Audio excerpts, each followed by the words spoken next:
Selebritas Sandra Dewi yang juga istri Harvey Muiz, tersangka korupsi kasus Tata Niaga Timah, masih menjadi pemeriksaan di Kejaksaan Agung.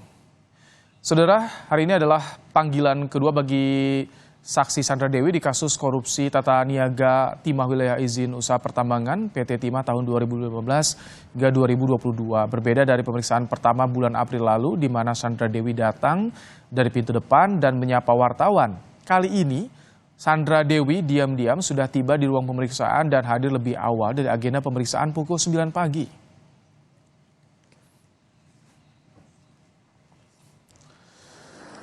Tak hanya memeriksa Sandra Dewi, Kejaksaan Agung juga memeriksa Crazy Rich Pig Helena Lim yang telah ditetapkan sebagai tersangka dugaan korupsi timah. Dengan tangan terborgol, Helena Lim membawa sebuah tas kuning dan masuk ke gedung Kejagung. Helena ngomong dong. Bu, diem aja bu, kayak batu bu. Helena ngomong dong. Helena. Hari ini Kejaksaan Agung kembali memeriksa selebritas Sandra Dewi untuk mendalami aliran dana korupsi Tata Niaga izin tambang timah yang menyeret nama suaminya Harvey Muiz sebagai tersangka. Apa saja yang digali penyidik dari Sandra Dewi hingga memerlukan pemanggilan kedua? Kita bahas, saudara, bersama dengan pakar hukum tindak pidana pencucian uang Yenti Garnasi dan juga Koordinasi Divisi Korupsi Politik ICW Egy Primayoga nanti akan bergabung bersama kita sore hari ini. Selamat petang, Bu Yenti. Selamat petang, Mas Ibrahim. Baik, Bu Yenti, untuk pemeriksaan kedua kalinya bagi Sandra Dewi ini, menurut Anda kira-kira arahnya kemana ini, Bu?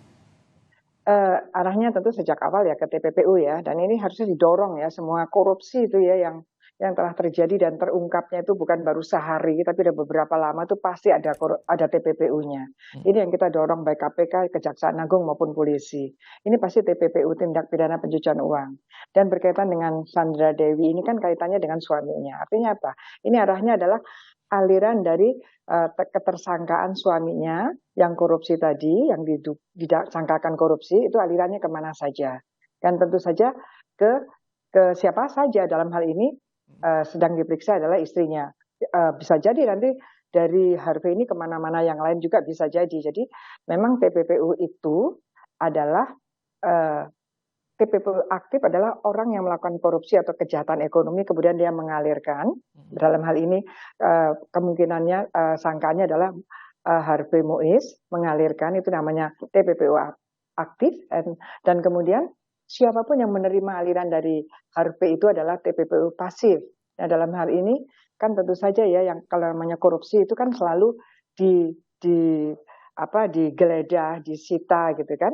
Nah, itu nanti, tapi kalau ada TPPU selain digeledah, disita dan kemudian diperiksa yang lain, itu pasti akan muncul TPPU-nya. Ya, yaitu dalam hal ini kan dugaannya kan kasat mata ya, terang-terangan gitu, artinya lifestyle istrinya juga luar biasa seperti itu gitu ya. Okay. Itu ya memang belum tentu semuanya. Iya betul, belum tentu semuanya, tetapi paling tidak karena kan kita melihat sangat luar biasa ya istrinya ini, padahal kita tahu kan itu semua adalah hasil dari istrinya sendiri sebagai selebritas kan belum tentu juga. Maka oleh karenanya Kejaksaan Agung dalam hal menyita harta kekayaan, karena ini suami istri, tentu harus diminta keterangannya untuk istrinya itu.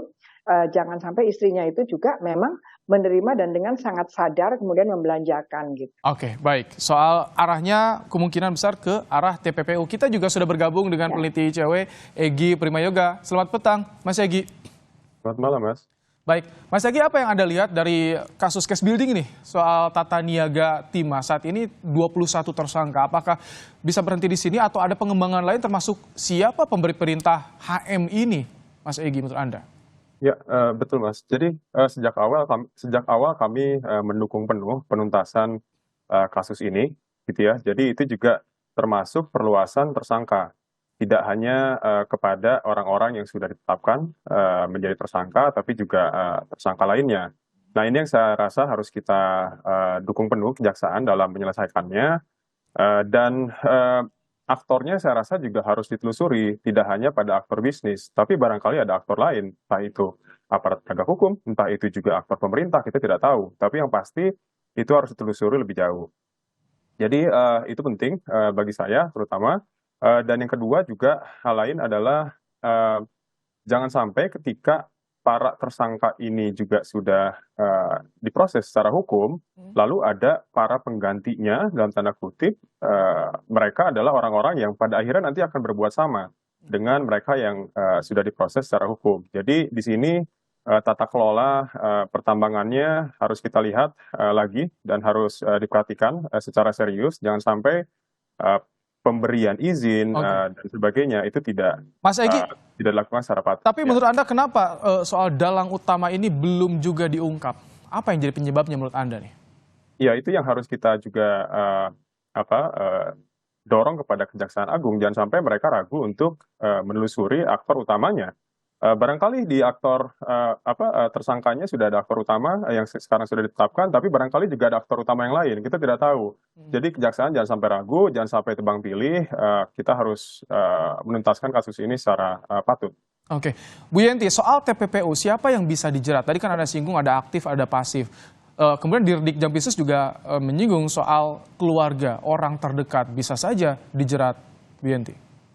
Iya, Kriterianya. jadi kan gini, tersangkanya kan 21 orang ya. 21 orang itu kalau memang tersangkanya itu 21 terlibat korupsinya, yang mungkin nanti juga harus dikembangkan seperti dari ICW tadi. Misalnya siapa sih yang menjaga sampai baru sekarang ketahuan, itu kan pasti ada yang backingnya siapa atau beneficial ownership-nya siapa gitu kan selama ini. Itu yang harus kita lihat supaya kita tahu nantinya siapa sih yang paling bertanggung jawab terhadap tata niaga perizinan timah pada perizinan pada PT Timah ini. Dan kemudian berkaitan dengan TPPU-nya yang 21 itu termasuk ini kan Harvey Muiz, kalau 21 ini mengalirkan kemanapun, termasuk Helena, kemanapun, itu mereka aktif. Artinya apa? Yang ada TPPU itu bukan hanya Muiz aja gitu. Jadi kita juga harus jangan tebang pilih, dan nanti baru yang menerima juga siapa saja dari 20 orang ya dikurangi ini, itu yang menerima siapa. Jadi bukan hanya pasangannya Pak Harvey Muiz saja atau keluarganya Harvey Muiz saja, tapi yang lain juga harusnya seperti itu menerapkan TPPU pasifnya. TPPU pasif itu siapapun yang menerima. Dan tadi saya dengar ya penyampaiannya tadi Kejaksaan Agung sedang hati-hati terhadap harta kekayaan yang sedang diperiksa yang dimiliki atau di dalam di dalam ininya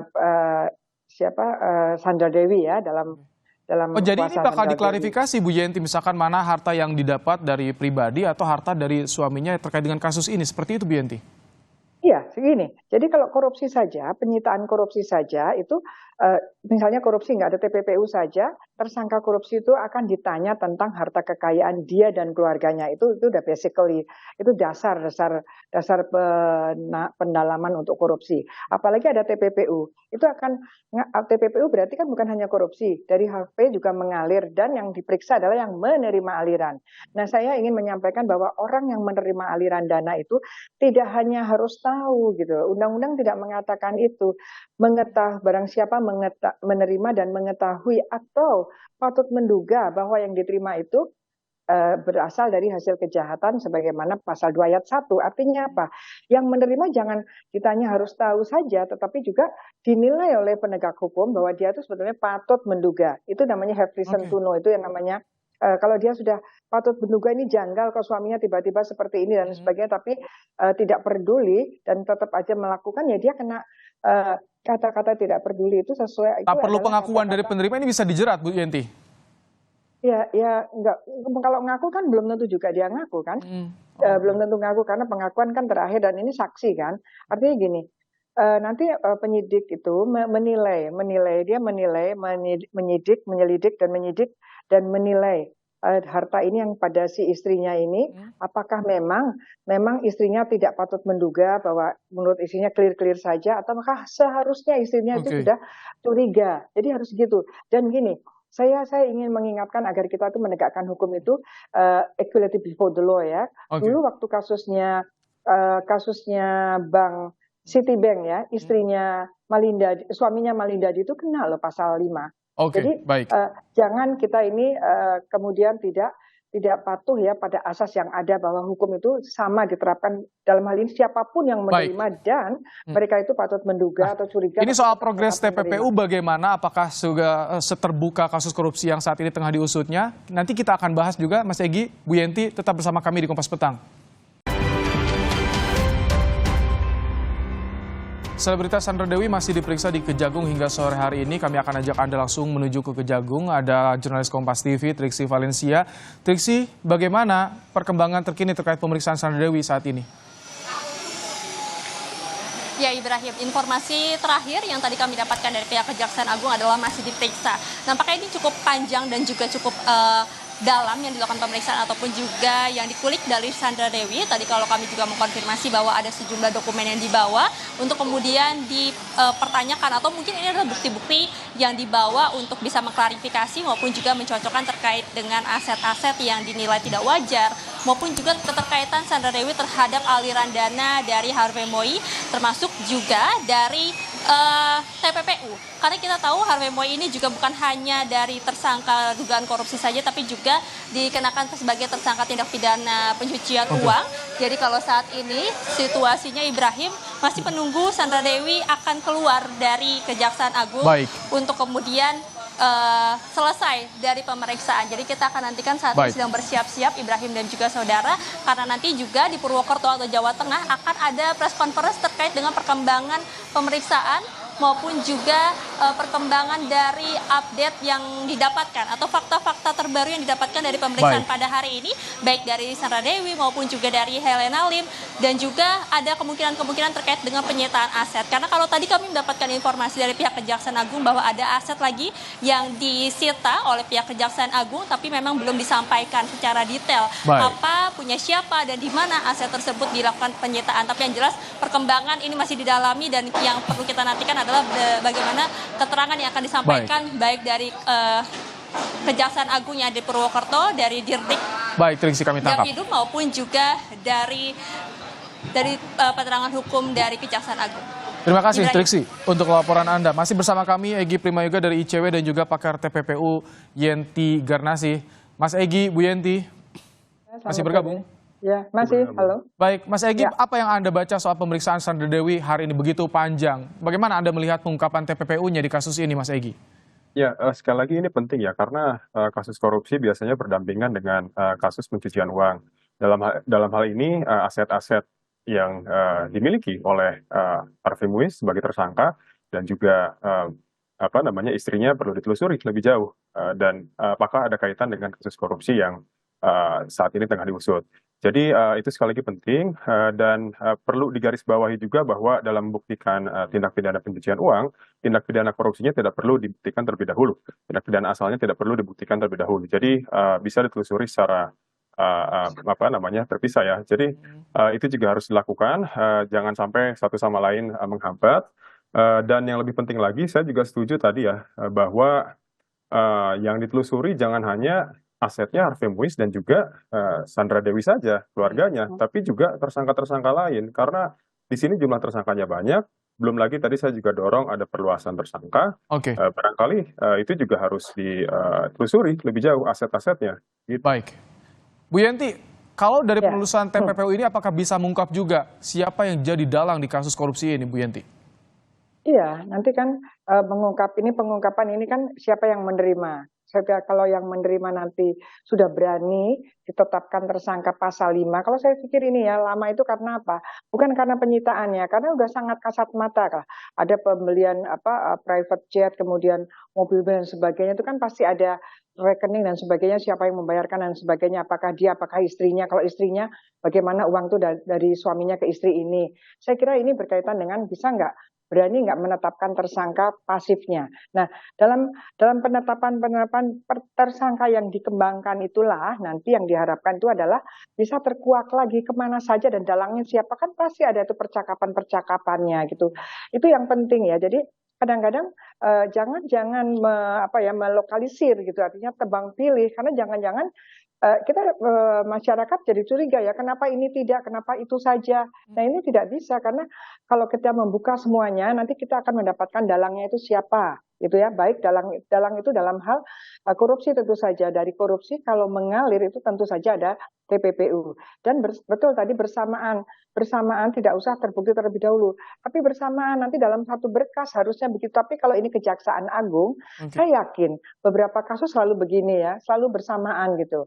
Dalam satu berkas nanti bergulirnya ke pengadilan tipikor itu udah otomatis dengan TPPU-nya, dan harus begitu kalau dipisahkan atau bahkan nunggu inkrah keburu hilang gitu. Ya, jadi ini tantangannya adalah berani nggak menetapkan siapa yang pasal 5, baik dari Harvey Muiz, dari Helena, dari direktur-direktur itu yang 21 orang itu mengalir kemana saja. Jadi bukan hanya ke Helena dan Muiz saja mengalirnya gitu. Baik, terima kasih untuk pandangan Anda, pakar TPPU Yenti Ganasi dan juga Egy Primayoga dari ICW yang menyoroti soal kasus korupsi di Timah. Terima kasih. Terima kasih.